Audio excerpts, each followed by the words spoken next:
আৰু এযোৰ আনিছোঁ। এইবাৰ মানে কাপোৰ আৰু লীলাদেৱীয়ে এইবাৰ কাপোৰ বনাইছে আৰু ক'ব লাগিব। এইখন মেখেলা চাই লওক দেই, মেখেলা। তাৰপিছত টনটনান এইখন চাদৰ, টনটনান চাদৰখন চাওক না কেনেকুৱা।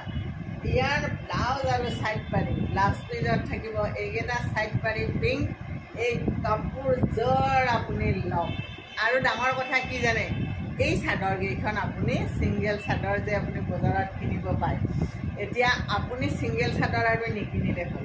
এই চাদৰখন আপুনি যিকোনো মেখেলাৰ লগত ধুনীয়াকৈ পিন্ধি যাব পাৰিব। এই কাপোৰযোৰ আপুনি এইবাৰ পূজাত পিন্ধক আৰু চবকে কৈ দিয়ক, চব লীলাদেৱীৰ দোকানৰ কাপোৰ ৱাও, ছুপাৰ ডুপাৰ হিট কাপোৰ আৰু ছুপাৰ ডুপাৰ